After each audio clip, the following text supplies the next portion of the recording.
तो थोड़ा मनोरंजन लीजिए। बिजनेस क्लास आपने कहा, मैं बिजनेस क्लास में कभी नहीं जाता। कब कहा? मैं आम आदमी हूँ। कब कहा मैंने बिजनेस क्लास में नहीं जाता? आपका बस चले ना, मेरे को सड़क पे बिठा दो। मैंने कहा हिपोक्रेसी की भी सीमा होती है। केजरीवाल ने कहा मैं रोटी नहीं खाऊंगा, केजरीवाल ने कहा मैं आलू की सब्जी नहीं खाऊंगा। सर हद हो गई सर, मैंने कब कहा? आप दिखा दो। आज चौधरी साहब होमवर्क नहीं करके आए हैं। नहीं, मैं पूरा होमवर्क करके आया हूं। बिल्कुल नहीं आए हैं। मैं आपको ये कह रहा हूँ, आप अमित शाह जी के झूठ में आ रहे हैं। नहीं। सर आप प्लीज थोड़ा सा अमित शाह जी की सारी बातें मत माना कीजिए, वो झूठ बोलते हैं, आपको फंसा देंगे। पता है ना आप सबको? नहीं पता है? कहाँ पता है? हाथ ऊपर करो जिसको पता है। एक मेरा फर्जी किसी ने ट्विटर अकाउंट बनाया है और वो ट्विटर अकाउंट वाला अन्ना जी को गालियां दे रहा है, और कल से ये ब्रेकिंग न्यूज चला रहे हैं जी न्यूज वाले। अरविंद ने अन्ना को गाली दी, मैं कभी अन्ना को गाली नहीं देता अरविंद जी। और ये लोग जी न्यूज वाले बंद करें, मेरे को ऐसा लग। ये पूरा हिंदुस्तान भली भांति देख रहा है। मंत्री जी और केंद्र सरकार तो कह रही है कि चाइना का कोई कब्जा ही नहीं है, हमारे टेरिटरी में है ही नहीं वो लोग। पर आपका चैनल तो कह रहा है, आपका चैनल झूठ दिखा रहा है इसमें। हम तो वही दिखा रहे हैं जो सैटेलाइट मैप दिखा रहे हैं। तो वो अब फिर या तो आप जानो या वो जाने।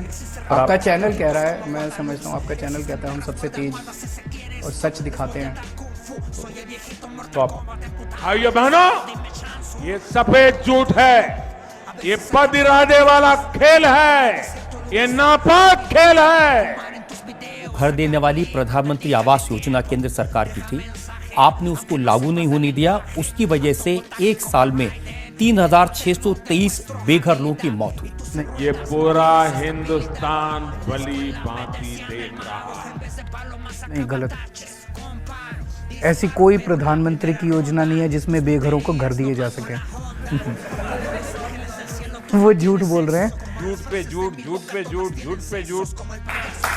देखिए, ये तो एक पत्र मनोज तिवारी ने लोगों को लिखा है, उसमें लिखा कि 40,000 घर बनाने का काम शुरू हो गया है और ऐसे 2 लाख घर 2022 तक बन के तैयार हो जाएंगे। जहां झुग्गी वहां मकान, और उस मकान में गैस भी होगी, बिजली भी होगी, पानी भी। इस प्रकार की बचकाना बातें किसी के गले नहीं उतरती, लोग मजाक उड़ाते हैं। भी होगा। ये कहाँ चालू किया इन्होंने, ये दिखा दें। एक मकान नहीं बना रहे, ये एक मकान, सब झूठ। मेरे को ले चलें कल मनोज तिवारी कि कहाँ मकान बना रहे हैं। झूठ पे झूठ, झूठ पे झूठ, झूठ पे झूठ। प्रोटेस्ट क्यों हो रहे हैं? ओवर सीए की क्या जरूरत थी? आप मुझे बताइए सर। आप बताइए। You ask. आप उनकी वकालत कर रहे हैं। मैं किसी की वकालत। हमारे देश में इतने दलाल है जी। सर अब आप underhand. I am giving you a chance I am only asking you. BJP saying मैं आपको इंटरफेयर भी नहीं करूंगा, आप पूरी बात बताइए। Sir, please, BJP is raising issues which you say are unnecessary. मैं आपसे पूछ which you रहा say are no relevance to the people. Yet lakhs of Delhiites are out there. मैं भी यही कहने की कोशिश कर रहा हूँ। Why are they on the streets? They are on the streets because there is CA and NRC. Where do you stand on that? That is exactly CA और NRC की जरूरत क्या थी? मैं तो आपसे यही पूछ रहा हूँ। Where do you? CA और NRC की जरूरत क्या थी?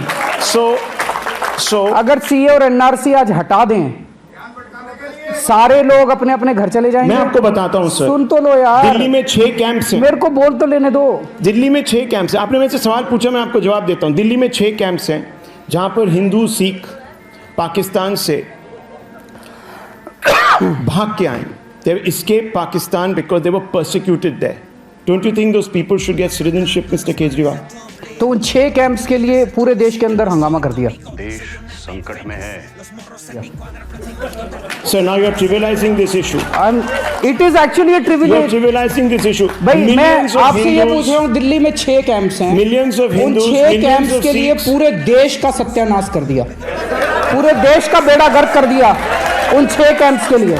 Okay, so the problems of millions of Hindus, Sikhs, Parsis, Christians in Pakistan, Bangladesh and Afghanistan are of no consequence to the Delhi Chief Minister. Is that what you're saying, sir? The problems of millions of Hindus, Christians, Parsis और क्या Sikhs, Jains and Muslims living in Delhi is my problem. So let me ask you.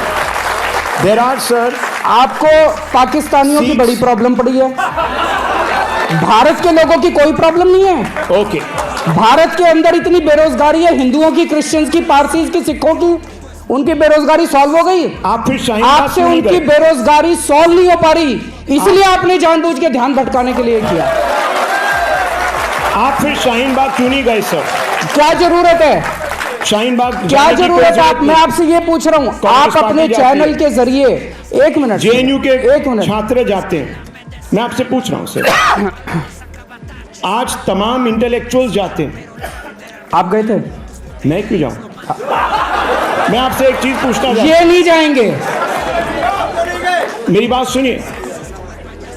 We report sir We from govern, Shaheen Bagh. we govern, sir. We have been. We govern. We have been. We administer. We have reported. We have reported. We have not distanced ourselves. We are amongst Shaheen Bagh. We have The not Aam Aadmi distanced Party has not ourselves. even sent one We leader have to not Shaheen distanced Bagh. ourselves. हमने Why, school sir? चलाए, हमने अस्पताल चलाए, हमने सड़कें बनवाई, हमने CCTV कैमरे लगवाए, हमने जो उन्होंने देश के अंदर बवाल मचाया है, But Shaheen Bagh नहीं गए। उन्होंने पूरे देश के अंदर जो बवाल खड़ा किया है, वो Sir? इसलिए खड़ा किया है कि उनसे बेरोजगारी नहीं संभल रही। But Shaheen Bagh. उनके देश के अंदर जो अर्थव्यवस्था का बुरा हाल है, इनकी हिम्मत नहीं है अर्थव्यवस्था के ऊपर बात करने की, इनकी देखिए, हिम्मत नहीं है Mr. बेरोजगारी पे बात करने की। वो लोग इतने पावरफुल हैं, इनका चैनल बंद करा देंगे। इसलिए सारा दिन सुबह से शाम तक Mr. केवल और केवल We are हिंदू not और मुसलमान, हिंदू मुसलमान। नो माय डियर फ्रेंड, मैं तुम्हें भड़वा कहता हूं, दलाल कहता हूं, और बताओ। बिल्कुल आपने मेरे दिल की बात बता दी। एक We are मिनट not मुझे the बोलने enemy. दीजिए। अब We are not the enemy. केवल 24 घंटे हिंदू मुसलमान करते हैं। ये देश सारे धर्मों से बना है, ये देश सारी जातियों से बना है। इस देश के लिए हर व्यक्ति अपनी जान कुर्बान करने के लिए तैयार है, और जो लोग इस देश को बांटने की कोशिश कर रहे हैं, उनके मंसूबे कभी सफल नहीं होंगे। ये देश कैसे आगे बढ़ेगा? ये देश तब आगे बढ़ेगा जब इस देश का हर बच्चा शिक्षित होगा। ये देश तब आगे बढ़ेगा जब इस देश के अंदर स्कूल, अस्पताल, यूनिवर्सिटी, कॉलेज बनाए जाएंगे। ये देश तब आगे बढ़ेगा जब इस देश के अंदर साइंटिफिक टेम्पर बढ़ाया जाएगा। ये देश तब आगे बढ़ेगा जब यहाँ पे सड़कें, नालियां, गलियां, पानी, बिजली दिया जाएगा। ये देश सीए और एनआरसी से आगे नहीं बढ़ने वाला। ये देश में सीए और एनआरसी केवल और केवल हमारे लोगों को बांटने के लिए किया गया है, लेकिन हमारे देश के लोग बहुत महान हैं, वो कभी भी बंटने नहीं वाले। वो इनके और बीजेपी के मंसूबों के ऊपर पानी फेर देंगे। Let me ask you. You have given an election speech. Thank you for providing me the platform. धन्यवाद भैया, धन्यवाद। अनेक अनेक शुभकामनाएं। धन्यवाद।